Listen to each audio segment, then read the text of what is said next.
breakfast.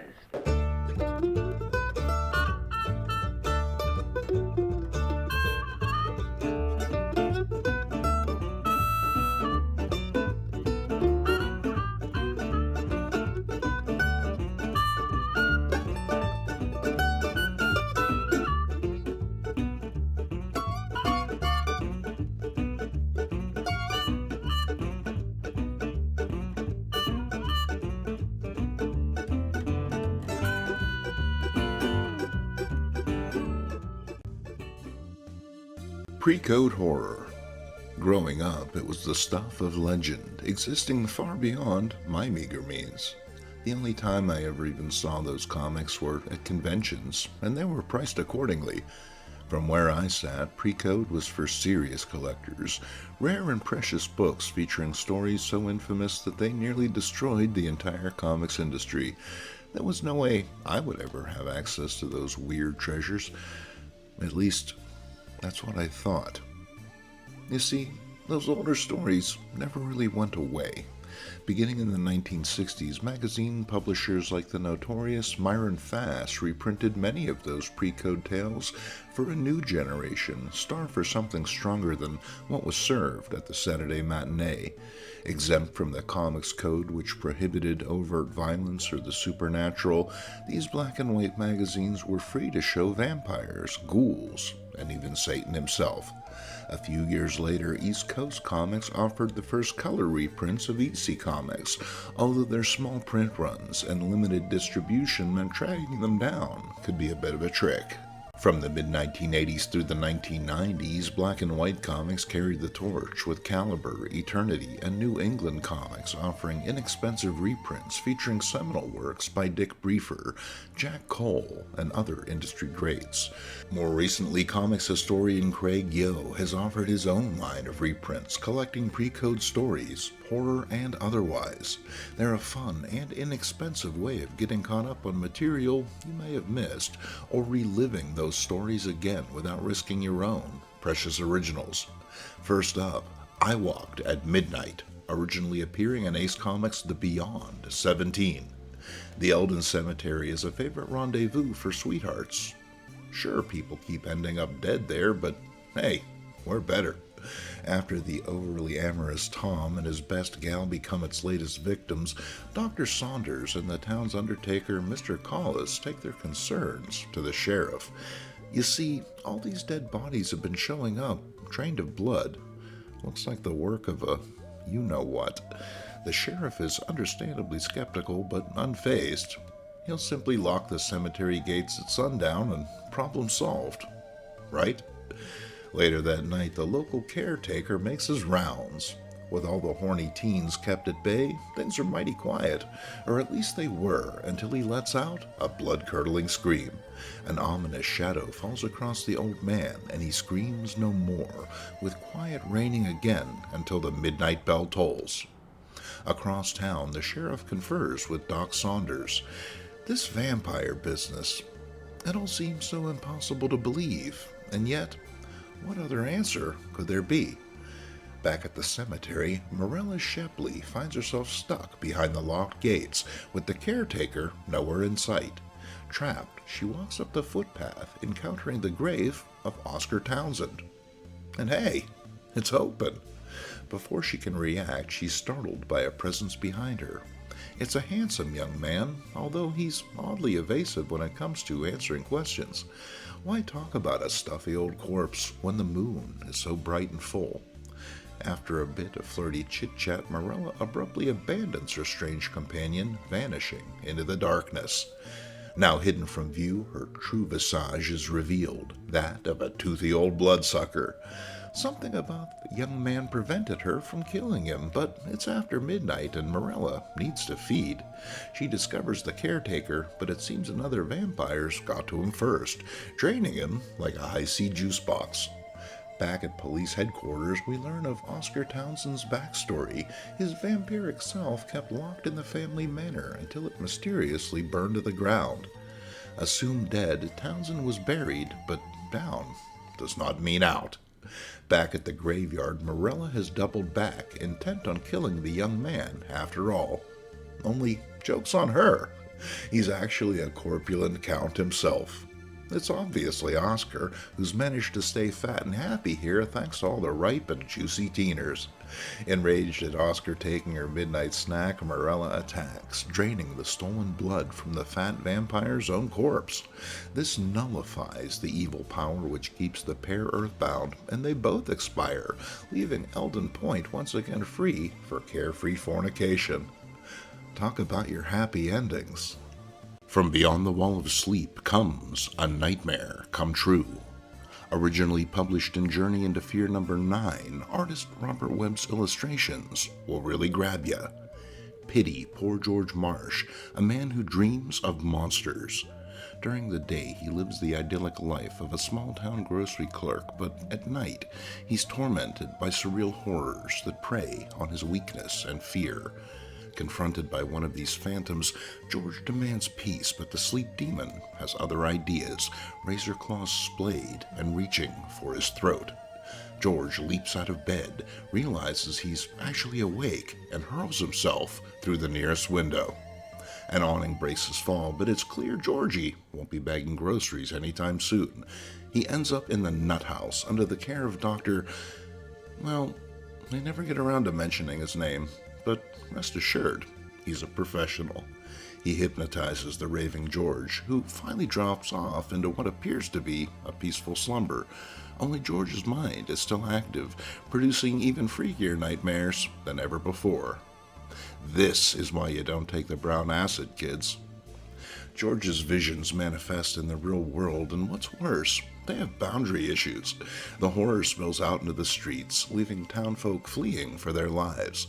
Even those still in their homes aren't safe, with google-eyed window peepers and other entities roaming the streets.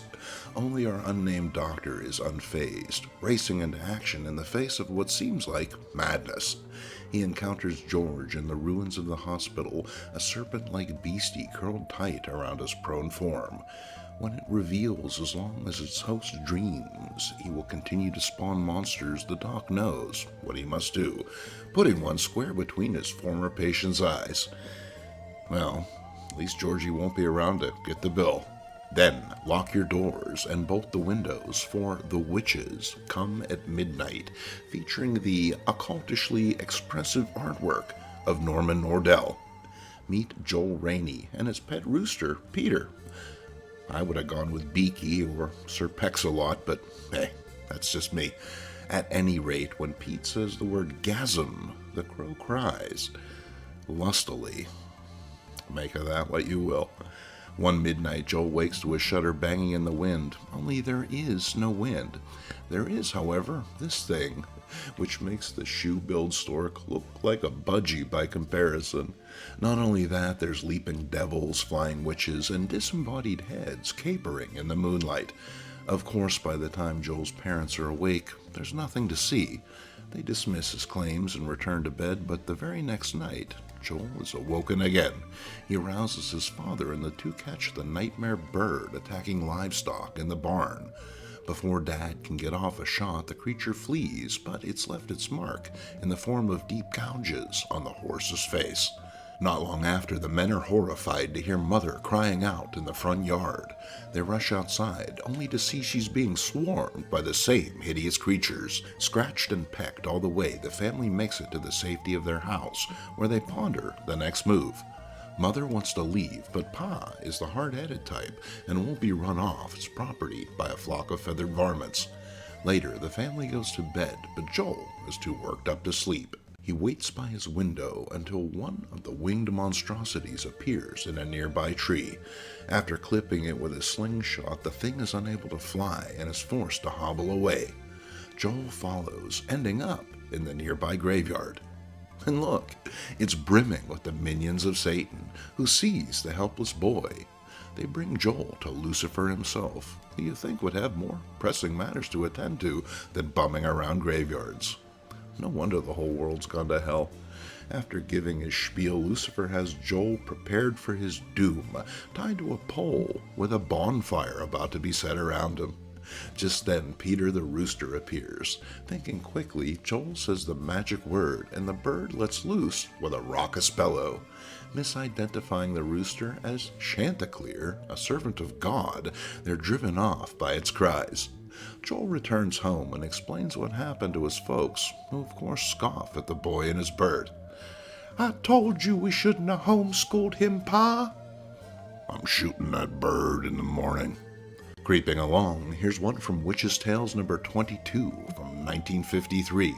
Day of Panic is illustrated by channel favorite Howard Nostrand. Our tale begins one hot August afternoon, where an old man on foot stops at a lonely farmhouse to ask for a drink. Invited inside, the lone woman soon learns her visitor is from Twin Oaks, a right nice town up the road. Well, at least it was before the incident. It all started when a youngster stumbled across Deke Jacobs. He was dead. Strangely dead, what with 2 puncture marks in his neck. Is Oscar Townsend up and around again already? When word gets out, the sheriff and the mayor butt heads over what to do. The sheriff wants to assemble a troop of vigilantes while the mayor wants to form a posse. The old man, witness to this, tries to be the voice of reason but is shouted down. Soon, 2 mobs are roaming the streets seeking retribution, but it's not just the men popping off. The townswomen begin pointing fingers as well, and just like that, all hell breaks loose. Here's Lester, and he's got a problem with Jeb. Specifically, his face. Yeah, that shirt's pretty objectionable too, to be honest. Twin Oaks becomes an inferno of hysteria. Once again, the old man implores calm, but by now, folks are just too head up to listen. The mobs join forces and head to the arsenal to weapon up, much to our narrator's dismay. And this is a bad time to come running into town, what with everyone brandishing loaded rifles and all. Unwilling to take a chance, the mob opens fire, killing no less than the justice of the peace. Oops. Their resolve shattered, everyone flees, leaving the once bustling town abruptly empty. And it's a shame, really. All just because one person hollered vampire. Suddenly unnerved, the old woman asked her guest, "Did they ever catch the killer?" Why, no. No, they didn't. Next up, like trying to eat a popcorn ball with dentures, it's a Halloween nightmare. At a merry party on the night of October 31st, the guests wait for the ghouls and goblins to arrive. Only Jim here proves a little sensitive to the subject, much to the amusement of his fellows. Then, unexpectedly, the lights flicker off, and when they return again, a new visitor has appeared, a shriveled and loathsome hag. Instead of validating Jim and everyone learning a valuable lesson about friendship, hey, let's say we bob for apples.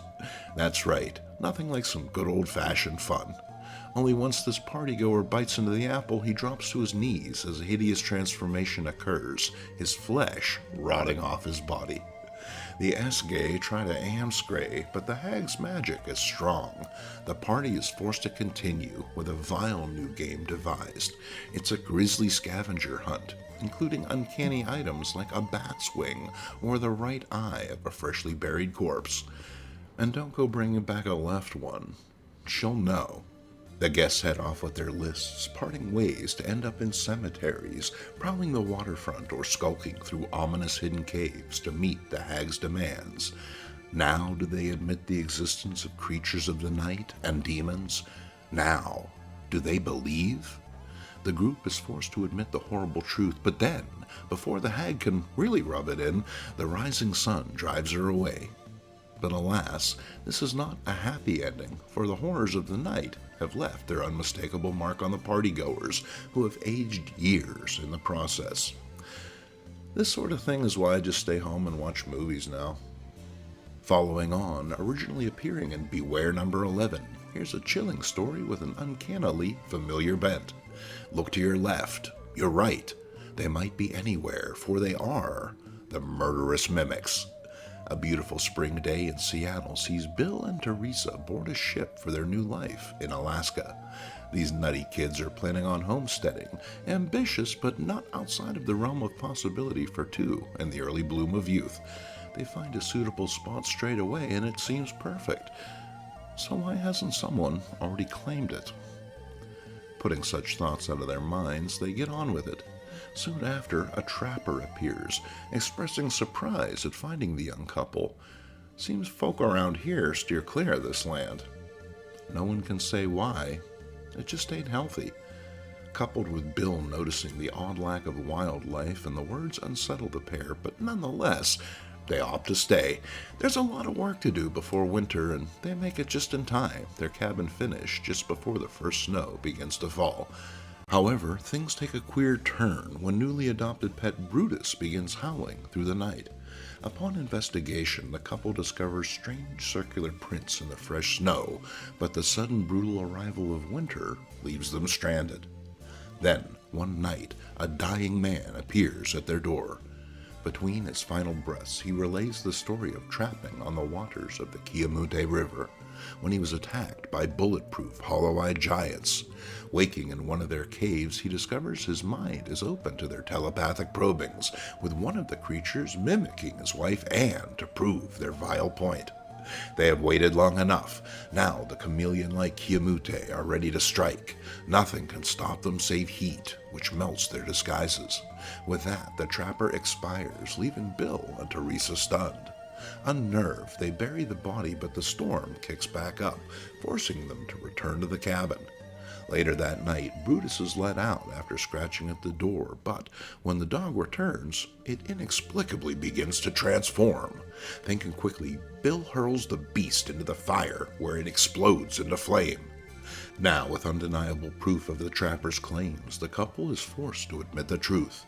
Only they're trapped here, unable to warn the world.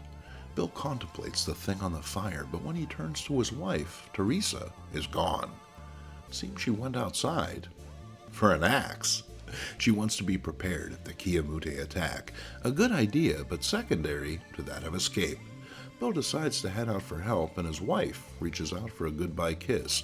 Only the heat of their embrace beside the fireplace causes Teresa's disguise to melt. Breakups. They're always messy, aren't they? Wrapping things up, this one comes from Mysterious Adventures 14. It's the final quarter with only seconds on the clock. Little does anyone realize they're playing a dead ball. Coach Rawson is a terror on the field, driving his team to victory in spite of protests and injuries. What is it about the guy that makes him such a hard ass? After telling brother Jack he'll be right out, Bud Fowler explains to his teammate the bitter truth. Rawson was once a good guy during his first year of coaching, due in part to his own son being on the team.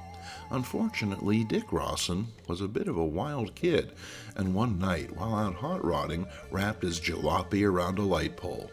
This set the coach off, turning him from a solid stand-up Joe to a hard-nosed taskmaster, trying to kill the whole team to make up for his loss. Only Bud isn't fazed. He's all about football, and Rawson drives them to win. Bud even downplays the severity of the team's mistreatment of brother Jack, who's not so quick to dismiss it. He once played for Rawson and doesn't appreciate how Bud is being treated. Understandably so, as we see the game progress. At first, Bud fumbles the ball due to the rain. Rawson takes him to task, breaking his nerve. A series of tackles and falls see Bud fairly busted up. However, instead of benching him, the coach keeps the injured player in. Attempting to throw a touchdown pass in spite of a torn shoulder, Bud is tackled by two players simultaneously, instantly killing him. Jack learns of this and makes a beeline for the locker room, catching Rawson before he can leave. Inexplicably, the game is allowed to continue in spite of a player just dying, but hey, Sunday only comes 52 times a year. But where's Coach Rawson? He's not there to gripe when the ball is kicked into the crowd, but it's not out of bounds for long. It lands in the stands, where, after a little sleight of hand, brother Jack is there to toss it back. The ball goes into play with a sickening thud, cheered loudest by Jack himself. After all, who has more skin in this game? Well, other than Coach Rawson, of course. Reprint comics. They're wondrous things. Oh, sure, they might not carry the same weight in collector circles as the originals. Yeah, the paper is different and they lack that all-important old comic smell. but the chance to experience work that's outlasted bands, bonfires, and the boom and bust market is extraordinary. Thanks to reprints, it's never been easier to revisit the weird worlds of Basil Wolverton or tune into the singular wavelength of Fletcher Hacks. Classics from EC, Harvey, and Atlas, as well as dozens of others of equally worthy publishers, can now be read at your leisure. And what better time than now? Head down to your local comic shop and tell them Mink sent you. They'll know what you want. Until next time, I am Jason Mink, and I'll see you at breakfast.